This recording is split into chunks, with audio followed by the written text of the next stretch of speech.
Hello, welcome to my video.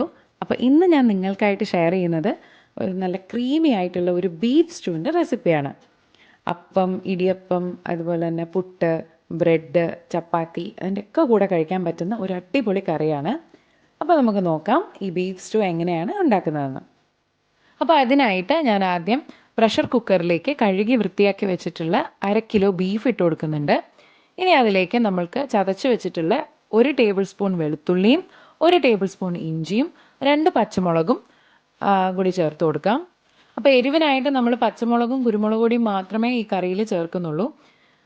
ഇനി നമുക്ക് beef വേവിക്കാനുള്ള ഉപ്പ് ചേർത്ത് കൊടുക്കാം. അപ്പോൾ 1 ടീസ്പൂൺ ഉപ്പാണ് ഞാനിപ്പോൾ ചേർക്കുന്നത്. ഇനി ഇതിലേക്ക് നമുക്ക് ഒരു 1/2 ടീസ്പൂൺ കുരുമുളക് പൊടി കൂടി ചേർത്ത് കൊടുക്കാം. അപ്പോൾ ഇതെല്ലാം കൂടെ നന്നായിട്ടൊന്ന് പുരട്ടി യോജിപ്പിച്ച് ആ ഇറച്ചി കഷ്ണത്തിലേക്കൊക്കെ പിടിക്കുന്ന രീതിയിൽ നന്നായിട്ടങ്ങ് കൈ വെച്ച് ഞെരടി കൊടുക്കണം. അപ്പം നമ്മുടെ ബീഫ് ഇവിടെ വേവിക്കാൻ റെഡി ആയിട്ടുണ്ട്. ഞാനൊരു 1/4 കപ്പ് വെള്ളം ഒഴിച്ചു കൊടുക്കുന്നുണ്ട്. അടി പിടിക്കാതിരിക്കാൻ വേണ്ടിയിട്ടാണ് ഞാനൊരു 1/4 കപ്പ് വെള്ളം ഒഴിച്ചു കൊടുത്ത് ഇത് നമുക്കൊന്ന് അടച്ചു വെച്ച് ഒരു 4 വിസിൽ വരുന്നവരെ വെയിറ്റ് ചെയ്യാം. ഇപ്പോൾ ഒരു മീഡിയം ഫ്ലെയിമിലിട്ട് വേണം ഇതൊന്ന് വേവിച്ചെടുക്കാൻ. അപ്പോൾ ഇനി നമുക്ക് അടികട്ടിയുള്ള ഒരു പാത്രത്തിലേക്ക് 2 ടേബിൾ സ്പൂൺ വെളിച്ചെണ്ണ ചേർത്ത് കൊടുക്കാം. ഇനി ഈ എണ്ണ ഒന്ന് ചൂടായി വരുമ്പോഴത്തേക്കും നമുക്ക് അതിനകത്തേക്ക് കുറച്ച് സ്പൈസസ് ചേർത്ത് കൊടുക്കാം. അപ്പോൾ ഞാനിവിടെ എടുത്തിട്ടുള്ളത് കറുകപ്പട്ട, ഗ്രാമ്പു, ഏലക്ക, കുരുമുളക്, പെരുംജീരകം. അപ്പോൾ ഇത്രയും സാധനങ്ങളാണ് ഞാനിവിടെ എടുത്തിട്ടുള്ളത്. ഇനി അതൊന്ന് മൂത്ത് വരുമ്പോഴത്തേക്കും നമുക്കൊന്ന് ഇളക്കി കൊടുക്കണം. അതൊന്ന് മൂത്ത് വരുമ്പോഴത്തേക്കും നമുക്കിതിനകത്തേക്ക് സവാള ചേർത്ത് കൊടുക്കാം. അപ്പോൾ ഇനി നമുക്ക് ഇതിലേക്ക് നീളത്തിൽ അരിഞ്ഞു വെച്ചിട്ടുള്ള 2 മീഡിയം സൈസ് സവാള ചേർത്ത് കൊടുക്കാം. സവാള കൂടി ചേർത്തിട്ട് നമുക്ക് നന്നായിട്ട് ഇതൊന്ന് വഴറ്റിയെടുക്കണം. ഒരുപാടങ്ങ് മൂത്ത് വരേണ്ട ആവശ്യമില്ല. ഇനി ഇതിലേക്ക് നമുക്ക് ഒരു 2 പച്ചമുളകും പിന്നെ അതുപോലെ തന്നെ 1 ടേബിൾ സ്പൂൺ ഇഞ്ചി ചതച്ചതും 1 ടേബിൾ സ്പൂൺ വെളുത്തുള്ളി ചതച്ചതും കൂടി ചേർത്ത് അതിൻ്റെ പച്ചമണം മാറുന്നത് വരെ നമുക്കൊന്ന് വഴറ്റിയെടുക്കാം. അപ്പോൾ അടുത്തതായിട്ട് ഞാൻ ഇതിനകത്ത് ചേർക്കുന്നത് ഒരു വലിയ കിഴങ്ങാണ്, ഉരുളക്കിഴങ്ങ് ചെറുതായിട്ട് അരിഞ്ഞതും, ഒരു വലിയ ക്യാരറ്റ് ചെറുതായിട്ട് അരിഞ്ഞതും അതും കൂടിയും ചേർത്ത് നമുക്ക് നന്നായിട്ടൊന്ന് വഴറ്റിയെടുക്കാം. അപ്പോൾ ഇതിൽ പൊതുവെ എരിവിനായിട്ട് നമ്മൾ സ്റ്റൂവിൽ ആകെ കുരുമുളകും പച്ചമുളകും മാത്രമേ ചേർക്കുന്നുള്ളൂ. അതുകൊണ്ട് തന്നെ നിങ്ങളുടെ എരിവിനനുസരിച്ച് അത് ചേർത്ത് കൊടുക്കണം. ഇനി ഇതിലേക്ക് നമുക്ക് തേങ്ങയുടെ 2ാം പാൽ ചേർത്ത് കൊടുക്കാം. ഞാനിപ്പോൾ ഇവിടെ 2 കപ്പ് 2ാം പാലാണ് ചേർത്ത് കൊടുക്കുന്നത്. ഇനി ഇതെല്ലാം കൂടെ നമുക്കൊന്ന് മിക്സ് ചെയ്ത് വയ്ക്കാം. അപ്പോൾ ഇതേ സമയം ഞാൻ നമ്മുടെ കുക്കർ ഒന്ന് തുറന്ന് ബീഫ് ഒന്ന് റെഡി ആയിട്ടുണ്ടോ എന്ന് നോക്കി. അപ്പോൾ നമ്മുടെ ബീഫ് ഇവിടെ നന്നായിട്ട് വെന്ത് സ്റ്റൂവിലേക്ക് ചേർക്കാൻ പാകത്തിന് വെന്ത് വന്നിട്ടുണ്ട്. അപ്പോൾ ഇത് നമുക്ക് കിട്ടുന്ന ബീഫിൻ്റെ വേവ് അനുസരിച്ച് വേവിക്കാൻ പ്രത്യേകം ശ്രദ്ധിക്കണം കേട്ടോ. ഇവിടുത്തെ ബീഫൊക്കെ പെട്ടെന്ന് വേവുന്നതാണ്, അതുകൊണ്ട് 4 വിസിൽ മതിയായി. ഇനി നമുക്ക് ഈ വേവിച്ച് വെച്ചിട്ടുള്ള ബീഫ് നമ്മുടെ സ്റ്റൂവിലേക്ക് ചേർത്ത് കൊടുക്കാം. അപ്പോൾ ബീഫ് കൂടി ചേർത്തിട്ട് നന്നായിട്ട് ആ കറി ഒന്ന് തിളപ്പിച്ചെടുക്കണം.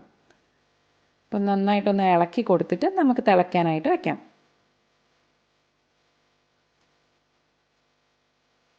അപ്പം ഞാൻ ഈ കറി ഒന്ന് അടച്ചു വെച്ച് വേവിച്ചായിരുന്നു.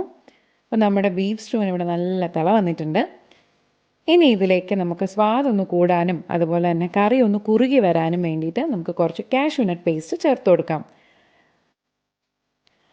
അപ്പോൾ കശുവണ്ടി അരച്ചത് അത് ഞാനൊരു 15 കാഷ്യൂ നട്ട്സ് ചൂടുവെള്ളത്തിലിട്ട് വെച്ചിട്ട് അത് മിക്സിയിൽ അടിച്ചെടുത്തതാണ്. അപ്പോൾ കാഷ്യൂ നട്ട് പേസ്റ്റ് ചേർത്തതിന് ശേഷം നമ്മൾ പിന്നെ ഒരുപാട് തിളപ്പിക്കേണ്ട ആവശ്യമില്ല, കാരണം പെട്ടെന്ന് പിരിഞ്ഞു പോകാനുള്ള ചാൻസ് ഉണ്ട്. അപ്പോൾ കാഷ്യൂ നട്ട് പേസ്റ്റും കൂടെ ചേർത്ത് ഒന്ന് നന്നായിട്ട് ഇളക്കിയതിന് ശേഷം നമുക്കിതിലേക്ക് തേങ്ങയുടെ 1ാം പാൽ ചേർത്ത് കൊടുക്കാം.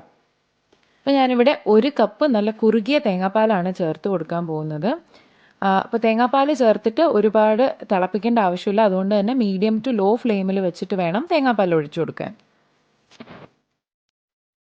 അപ്പോൾ ഞാനിവിടെ 1ാം പാലും കൂടെയും ചേർത്തിട്ട് നന്നായിട്ട് ഇതങ്ങ് ഇളക്കി കൊടുക്കുന്നുണ്ട്.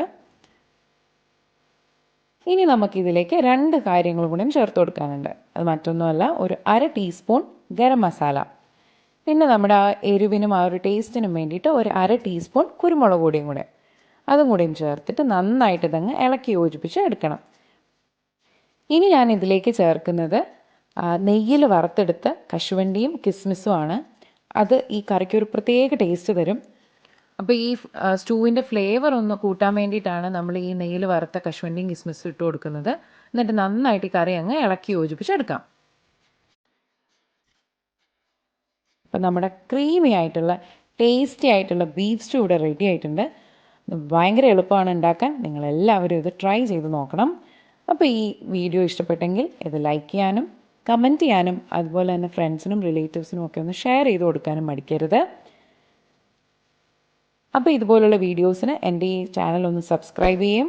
കൂടെ അതിൻ്റെ കൂട്ടത്തിലുള്ള ബെൽ ഐക്കൺ കൂടി ഒന്ന് ക്ലിക്ക് ചെയ്യുവാണെങ്കിൽ ഞാൻ നെക്സ്റ്റ് വീഡിയോ അപ്ലോഡ് ചെയ്യുമ്പം നിങ്ങൾക്കതിൻ്റെ നോട്ടിഫിക്കേഷൻ കിട്ടുന്നതായിരിക്കും.